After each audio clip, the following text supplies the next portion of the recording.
Minecraft votes, a staple of Minecraft Live. These votes happen every time they do their yearly livestream. The past few times it's been a mob vote, but twice it was a biome vote. The votes suck. They put the community at war, especially the mob votes. Everyone chooses the mob they want, then argue furiously online about why theirs should win and the other options suck. But people don't just insult the other options, they insult other people for wanting that option. So, obviously, the mob votes are terrible. So I'm here to create the perfect mob vote. To create the perfect mob vote, first we must find out what makes a good mob vote. So far there have been 4 mob votes. Each vote has been held during Minecraft Live, except for the 2022 one which occurred before and during Minecraft Live. Except, I lied! There was a secret 5th mob vote. In China, due to various laws, there is a very different version of Minecraft there. In 2018, Minecraft decided to run a mob vote specifically for players of Minecraft China. The vote, rather than including 3 or 4 mobs like we're used to, there were 5 mob options. These being the giant panda, Chinese alligator, golden monkey, white-lipped deer, and the Baiji dolphin. Except, I lied about lying! A corrected translation of the voting page and a now deleted tweet from Aubrey Norris, a then Minecraft community manager, confirmed that it wasn't actually a vote, just a poll to see which mob was the most desired. Basically, the vote did not affect anything as it was already set in stone that the panda would be added whether or not it won the Chinese Minecraft vote. These reasons are why I won't consider it a mob vote. Anyways, now we have the 4 mob votes from Minecraft on Earth in 2017 and Minecraft Live in 2020, 2021, and 2022.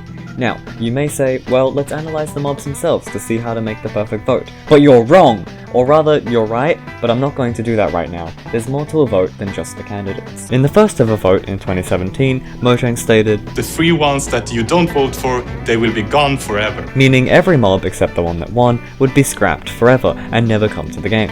Obviously, there was backlash for this decision, and Mojang themselves probably didn't like that either, because it meant that 3 perfectly good mob concepts could never be implemented.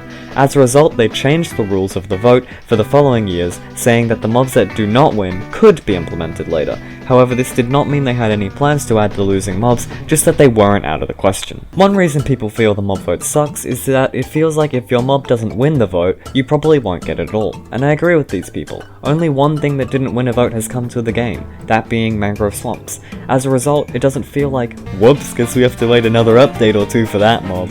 It's more like, oh, it didn't win? Well, it's not coming. And that's not great. So our mob vote needs to fix these problems. Now, how do we fix it? How? Glad you asked, Pa Sham. I have the answers. My first idea was we make another yearly vote where you vote on losing mobs, but then that just causes the same problem.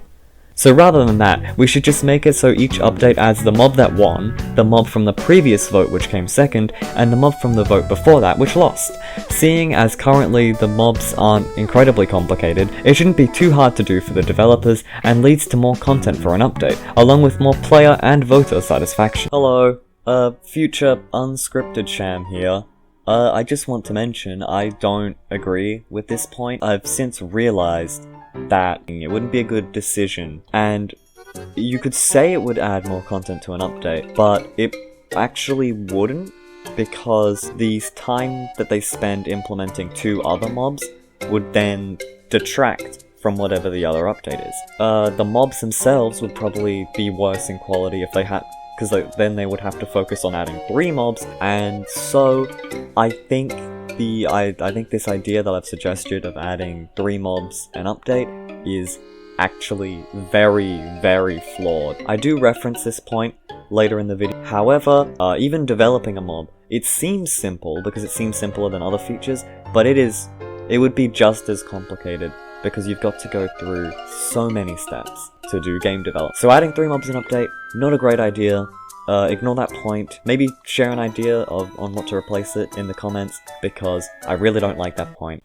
I forgot. I had a solution, but I forgot to mention it. I guess this is what I get for not scripting that last part. But anyway, solution. Just make it abundantly clear that they aren't scrapping the mobs forever, because online I've seen lots of people thinking that it's like the 2017 vote where mobs are scrapped forever, but that's not how it works anymore. They just want like a good opportunity to add these mobs. So for one, make it abundantly clear, make it so clear that they will add the mobs if they fit into like an update. But then also, if it fits even a little bit into an update, just add it, because then you're also not just telling, but you're showing. But that's the solution, but I forgot to mention it.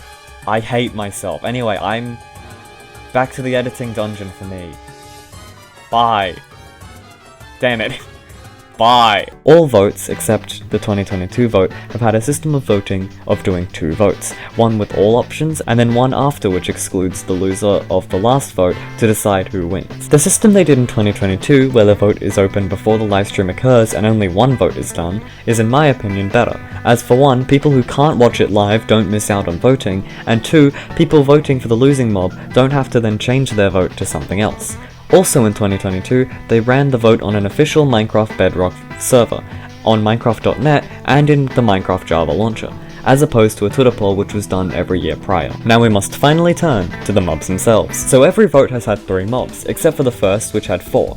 3 mobs are a better option as for 1, it fits better with adding the second place and losing mobs, and 2, less mobs splits the community less and makes it more likely for 1 mob to win by a larger margin. The 2017 vote had all hostile mobs and we didn't know much about them. Also, one of them was ocean related, which fit into the theme of the update to be announced. The mob vote after that in 2020 had 2 passive mobs and a hostile mob. The vote 1 year later had 3 passive mobs, and finally in 2022 there were 3 passive mobs, one of which in its announcement Mojang went the most into detail compared to the other 2. Our perfect vote will have either all passive mobs, all hostile mobs, or all neutral mobs, as if you give say a mix of passive and hostile mobs, players are not just choosing for the mob they like the best, but also the type of mob that they prefer, which divides voters further. We shouldn't add mobs which fit with the theme of the major update being announced that year, as if the mob fits into the update, it should be added in that update either way. Also, we need to make sure that all mobs are delved into the same level of detail, whether it be a lot or a little, because in a few votes, one mob is gone into detail a lot more than others. For example, the Sniffer in the 2022 vote.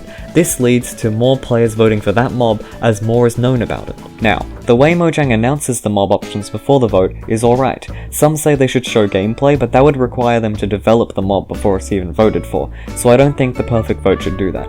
Instead, I think keep the current animations that they use to present the mobs, but be clear what are concepts for the mob, what will certainly come to the mob, and what is just there for animation. Whether this is clarified in the description or in some way in the video, it doesn't really matter. Now we know what makes a good vote, so without further ado, let me present to you the perfect mob vote.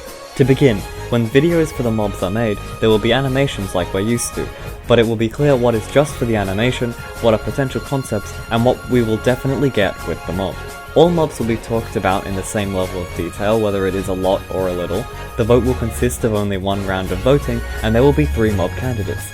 Voting will be held in the Java launcher on Minecraft.net and in an official Minecraft Bedrock voting server. Voting will open a few days before Minecraft Live happens and will continue throughout Minecraft Live until just before they announce the winner. All 3 mobs will be either passive, hostile, or neutral. None of the mobs will be directly related to the update planned to be announced, as a mob concept for that update should be put in that update rather than in a vote. In the update with the winning mob, they'll also add the mob from the previous vote, which came second, and the mob from the vote before that, which lost. And with that, we've made the perfect mob vote. I haven't designed the mobs themselves, but I never claimed to create the perfect mobs, just the perfect vote. And if I'm being honest, no one can create the best mobs, because whether a mob is good or not is subjective. Now, Mojang. Hi. Big fan. Love the votes. Guys, maybe take my ideas for the 2023 vote, eh? Sham. They've already announced the 2023 vote and said what the mobs are. What? No. No. What? The mobs have been announced. That means... Oh,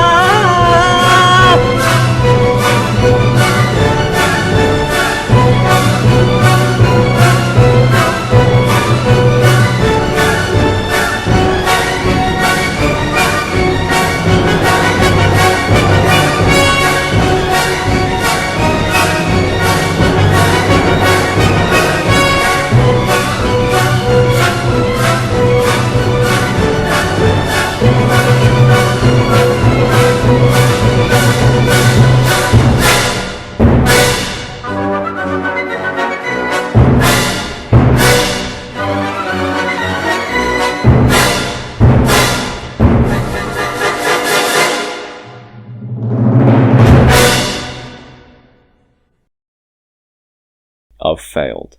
It's impossible. The best vote is one where you cannot vote at all. Why flaunt 3 stupid mobs in our face only for everyone to get angry and lots of the community sad over a loss? Mojang should give us all the mobs or never announce them at all. Maybe it isn't that the votes suck, but we suck. Though the votes are flawed, it's human nature for us to get mad over these silly votes. You know, maybe the true problem with the mob votes is the angry mob of people voting. Be kind to people who don't vote the same as you, and don't get so worked up over this meaningless act of democracy, no matter what wins. Also, the glow squid isn't useless, guys. Science is so much better with glowing. I use glowing all the time.